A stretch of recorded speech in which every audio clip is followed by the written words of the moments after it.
হয় সেটা দেখাবো। ভিডিওটি ভালো করে বুঝতে হলে প্রথম থেকে শেষ অবধি পর্যন্ত দেখতে থাকুন। আমাদের প্রথম অঙ্কটা হচ্ছে যে কোনো পরীক্ষায় বাংলায় 60%, গণিতে 50% পাস করে, উভয় বিষয়ে 40% পাস করলো, উভয় বিষয়ে শতকরা কতজন ফেল করলো। তো এই ধরনের অঙ্কগুলো প্রথমে আমি প্রচলিত নিয়মে কিভাবে করতে হয়, পরবর্তীতে শর্টকাট নিয়মে কিভাবে করতে হয় সেটা দেখাবো। তো এখানে প্রচলিত নিয়মে যদি আমি করি, যেহেতু এখানে উভয় বিষয়ে 40% পাস করে, তাহলে শুধুমাত্র বাংলায় কতজন পাস করে এবং গণিতে কতজন পাস করে প্রথমে আমাদের বের করতে হবে।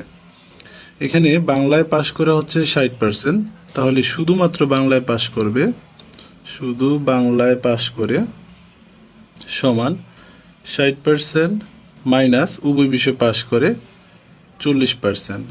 অর্থাৎ এখানে বাংলায় যতজন পাস করে সেটা থেকে যদি আমরা উভয় বিষয়ে পাস করে এটা বিয়োগ করি, তাহলে শুধুমাত্র বাংলায় পাস করে কতজন সেটা বের হবে, অর্থাৎ 20%। গণিতে পাস করে 50%, তাহলে শুধুমাত্র গণিতে পাস করে সমান 50% মাইনাস 40% সমান 10%। তো এখন মোট পাস করে কতজন, মোট পাস করে সমান, এখানে হচ্ছে শুধু বাংলায় পাস করে 20%, শুধু গণিতে পাস করে 10%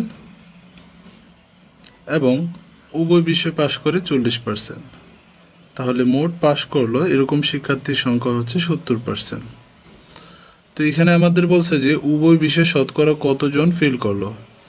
যেহেতু মোট পাস করে 70%, তাহলে মোট ফেল করে কতজন করে সমান 100 মাইনাস 70%, বিয়োগ করলে হয় 30%, অর্থাৎ মোট ফেল করলে এরকম শিক্ষার্থীর সংখ্যা হচ্ছে 30%। অ্যান্সারটা হচ্ছে গ নম্বরটা। কিন্তু এই অঙ্কটা যদি আমরা শর্টকাট নিয়মে করি তখন যেভাবে করতে হবে, যদি উভয় বিষয়ে পাশের মান দেওয়া থাকে এবং উভয় বিষয়ে ফেলের মান বের করতে বলে, তখন ফেলের একটা শর্টকাট সূত্র আছে যে ফেল সমান 100 মাইনাস প্রথম বিষয় পাস করে যোগ দ্বিতীয় বিষয় পাস করে মাইনাস উভয় বিষয় পাস করে।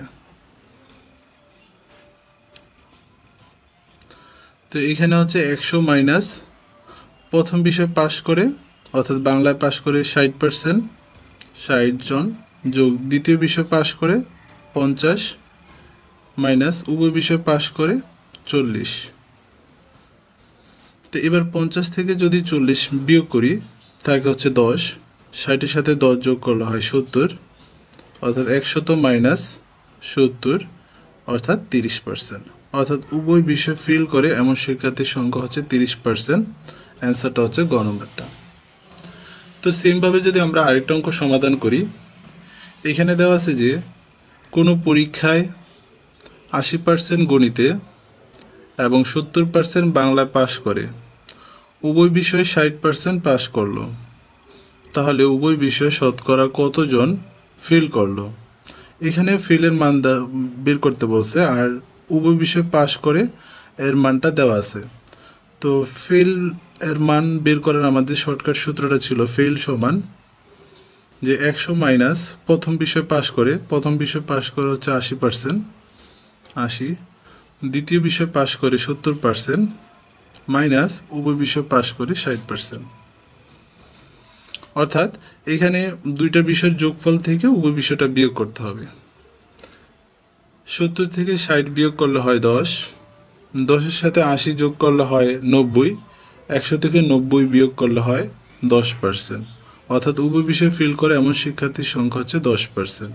অ্যান্সারটা হচ্ছে ক নম্বরটা।